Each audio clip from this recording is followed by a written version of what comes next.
Hello and welcome to One Man Think Tank. Today I want to talk to you about the latest filibuster news, where it started, how it ended, and where we're going from here.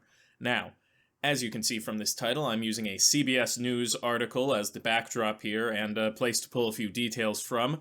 The McConnell-Schumer showdown over the filibuster ends. Now, for those of you who don't know, let's start off with what the filibuster actually is. The filibuster is a let's say, unique thing in US government, namely in the Senate, where instead of requiring a bill to pass by just a simple majority of 51 votes, or 50 plus the vice president, it instead requires 60 votes. Why is this? Well, in the Senate rules, there is a provision for unlimited debate, meaning someone can just step in and say, actually, wait a second, I want more debate time. Now, there's a way to overcome this by a 60 vote threshold. That's what's set up in this. The filibuster isn't some magical technique in and of itself. It's actually the vote to invoke cloture on debate, which is 60 votes as opposed to 51 or 50 plus the vice president. That's why it's important, and that little detail is going to be very important for when we move forward in this. Now, what was this big debate about? You see, because the Senate is currently split 50-50, unless Vice President Harris wants to be running from committee to committee, breaking votes, in which case, because committees would be a perfect tie, they need to come up with a power-sharing agreement. Now, that sounds like capitulation on the Democrats' part, or some type of bipartisan coalition thing. It's actually literally just an agreement saying, Democrats control the Senate, Republicans can't show up at 1 in the morning and say, Mitch McConnell's the leader, we get to override everything. And any votes that end in a tie, except for the ones on the general floor, so all committee votes, if it's a tie, meaning most likely a Democratic line vote or a Republican line vote, it goes to the floor. It passes committee. That's what it is. It also sets up the new committee heads. Now, if the Democrats or Republicans had 51 seats, they could go in and pass their own requirements, stacking the areas in their favor or something along those lines. But because this is a procedural vote, it can be filibustered as well. We'll get back to that in a moment. So, right now there's this conflict of how do we set up the Senate, and until it's set up, Republicans still had control of certain committees. Democrats were able to take control at the beginning of the session of certain committees where they already had their heads, but they needed to have John Ossoff, Raphael Warnock, and I don't know his name off the top of my head, I need to learn it, the new senator from California, seated in order to have the amount, because you can't put there's a limited number of committees each senator can serve on. So Democrats needed those 3 additional senators to fill up those committee positions so they could actually have their guys in charge. Now, this should have been a normal power-sharing agreement, but Mitch McConnell is Mitch McConnell and couldn't let that sit. So what did he do? He came in and said, I'm not going to be okay with any power-sharing agreement you do unless in the rules of the Senate we say the filibuster stays.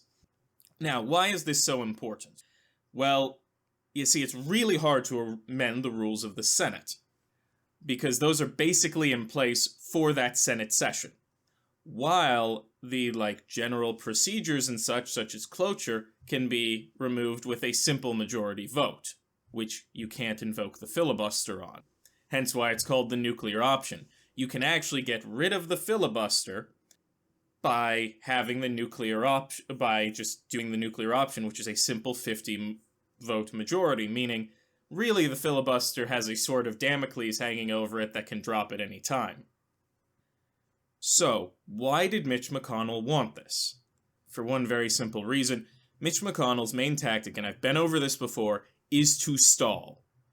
He appointed a bunch of judges and stalled everything else, because if you don't vote on legislation, not shooting it down, not voting on it in the slightest, none of your guys can be held accountable and can just say whatever they like.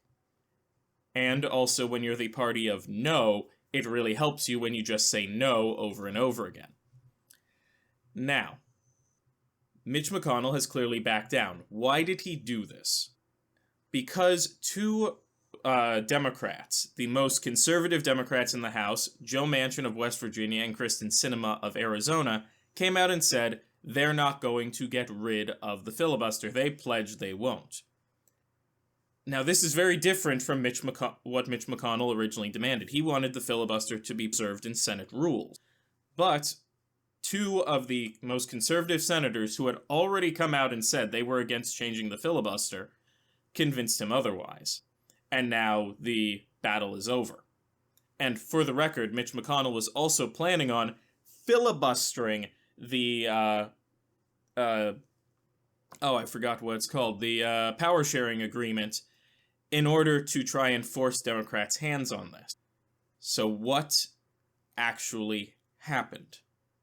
Because from the looks of it, it seems like Mitch McConnell got nothing after demanding everything on the filibuster. And I'm seeing people saying, oh, the Democrats capitulated. No, they didn't. You had two senators who were against changing the filibuster publicly, saying they were against changing the filibuster publicly. And then Mitch McConnell backed down. And what that says to me is Democrats have the votes to get rid of the filibuster. And they're waiting for Mitch McConnell to give them casus belli, just cause, to get rid of it. Because here's what was being talked about even earlier. Here's essentially the events as they've happened, because this whole thing went down essentially over a period of 3 days. Day one, Democrats begin negotiate and Republicans begin negotiating the power sharing agreement, and then Mitch McConnell publicly comes out about halfway through that and goes, we're not doing anything unless Democrats say the filibuster is going to be in place forever. So everyone sits and we hear about negotiations. Then on day two, Mitch McConnell says, I'm going to go out of my way and I'm going to filibuster the resolution. I'm going to filibuster it. I'm going to make it so nothing can pass. At this point, we start hearing discussions of, okay, if Mitch McConnell filibusters the motion, the power sharing agreement, Democrats could just remove the filibuster for the power sharing agreement, or just get rid of the power sharing agreement, or just get rid of the filibuster entirely. And then we have the weekend, which is 2 days where nothing really happens. People do some talking and things like that, but nothing really happened. Then on Monday, a whole bunch of stuff happened. It started off the day with things being dropped that Mitch McConnell was feeling that the Senate Republicans were pretty much in line on we're not going to eliminate the filibuster, and of course the leaks are coming from the GOP.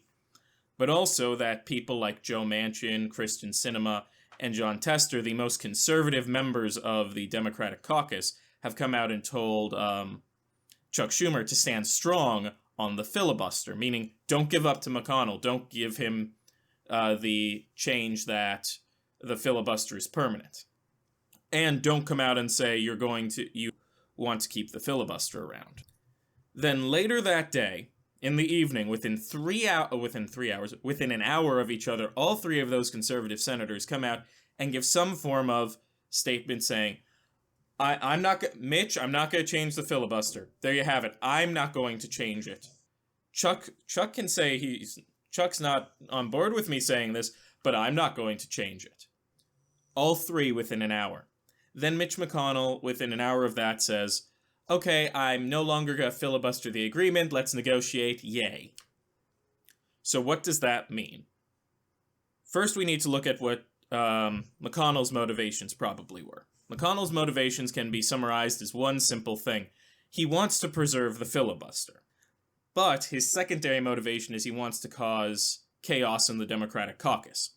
Because if Chuck Schumer came out taking either side on the filibuster, that means one side of the caucus is going to be mad at him. Theoretically. Get to the Democrats in a moment. So, Mitch McConnell wanted to cause chaos in the Democrats and to keep the filibuster for one purpose, to keep delaying. While the Democrats have reason to get rid of the filibuster, because they want to, they want to get their power sharing agreement. Joe Manchin's supposed to be heading a committee right now and can't because of what Mitch McConnell was doing. But behind the scenes, the Democrats didn't take the normal actions when they're in contention. It's very telling that the only public voice about this was Chuck Schumer, until simultaneously Manchin, Sinema, and Tester all come out publicly to say things. Because Bernie Sanders talking about reconciliation was about COVID. It was a totally different bag of worms.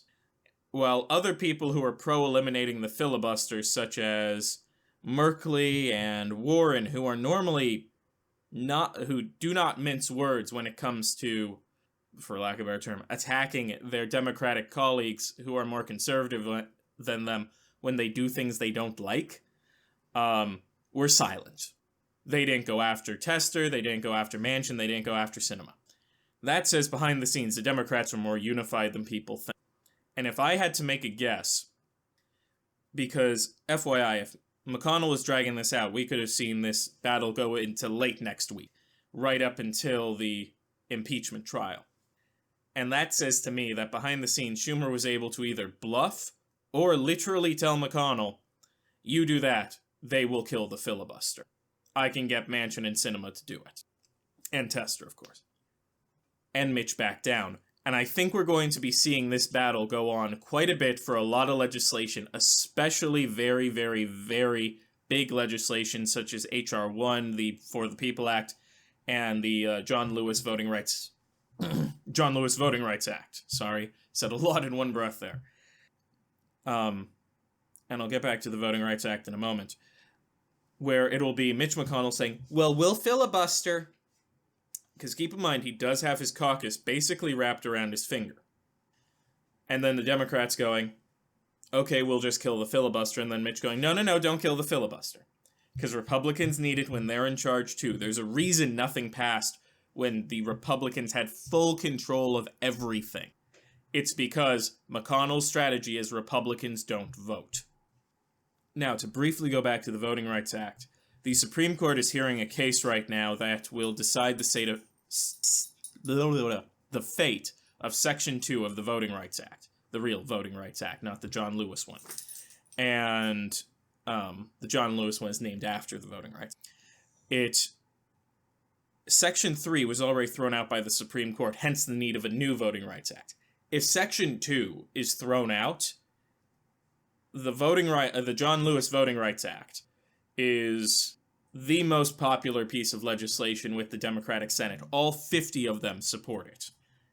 And they need the Voting Rights Act. Without the Voting Rights Act, Democrats are going to start losing heavily in the South and other Republican-controlled areas. If the Supreme Court strikes down Section 2, the filibuster is dead. So keep that in mind. And with all that being said, have a wonderful day.